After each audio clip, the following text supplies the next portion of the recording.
Imagining the worst NBA trade landing spots for Miami Heat star Jimmy Butler. In the space of just over 1 week, the Miami Heat went from a statement in which team president Pat Riley said, "We will make it clear, we are not trading Jimmy Butler," to another that read, "Jimmy Butler and his representative have indicated that they wish to be traded, therefore we will listen to offers." And with the exception of Butler perhaps poking fun at the situation at a coffee shop, things have been relatively quiet in the week and change since the Dueling statements. But the lack of fireworks doesn't make it feel any less likely that a deal will get done. Butler has probably played his last game for the Heat. And though he may prefer one destination, more on that later, Miami is under no obligation to send him there. Betting odds suggest multiple teams are in play, and some of them, like the San Antonio Spurs or Houston Rockets, make some sense. But there are other rumored suitors that shouldn't be dying to take on the 35-year-old potential 2025 free agent who's blown up multiple former situations on his way out the door.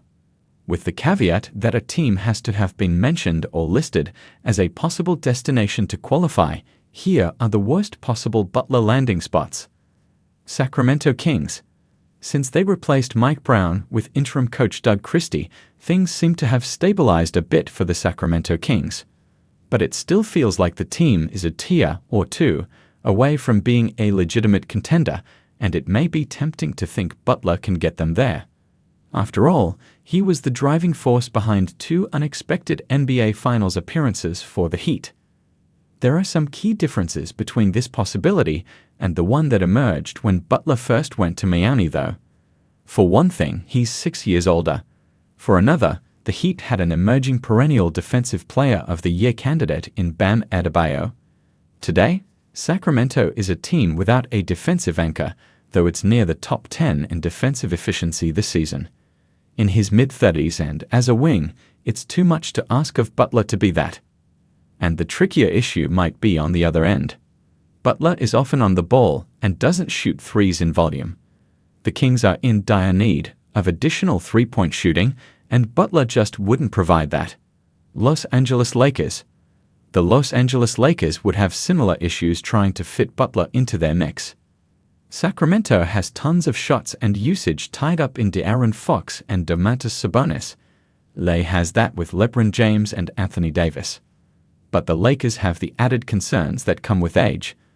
Butler's 35, LeBron is 40, and AD is an oft-injured, soon-to-be 32. Mortgaging a future that currently includes multiple first-round draft picks, Austin Reeves, who'd probably have to be included in a Butler deal, Dalton Knecht, and Max Christie just doesn't make sense right now. As good as Butler still is, he's had a top 30 to 40 impact this season. He probably wouldn't make LA a great bet to emerge from the West and end up in the finals. Getting marginally closer to that goal isn't worth what it would cost to get Butler. Dallas Mavericks. If it wasn't clear already, the way the team has played while Luka Doncic and Kyrie Irving are both out has proven this supporting cast is good enough for the Dallas Mavericks to contend for a championship, and beyond the talent this front office has assembled in Dallas, the other guys fit Luka and Kyrie almost perfectly. The two stars can dominate the ball in the middle of the floor or play off each other, while the rest of the roster is loaded with 3-and-D versatility and 2 of the league's better rim-running big men.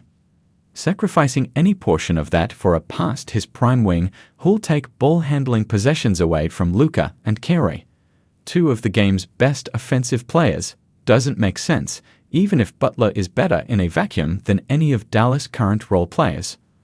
Phoenix Suns. Most of the buzz about a Butler trade has included the Phoenix Suns, in large part because that's reportedly where he wants to end up.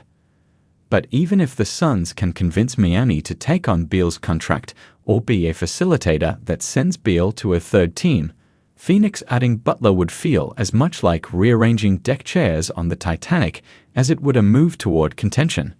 Finding the on-ball balance between him, Kevin Durant, and Devin Booker would be difficult, bordering on impossible. Butler is certainly better than Beal right now, but replacing Beal's three-point shooting with Butler's mid-range and slashing game would crowd the floor on offense. And starting 2 wings or forwards, in their mid to late 30s in a conference with the young and hyper-athletic Oklahoma City Thunder sounds like a recipe for losing.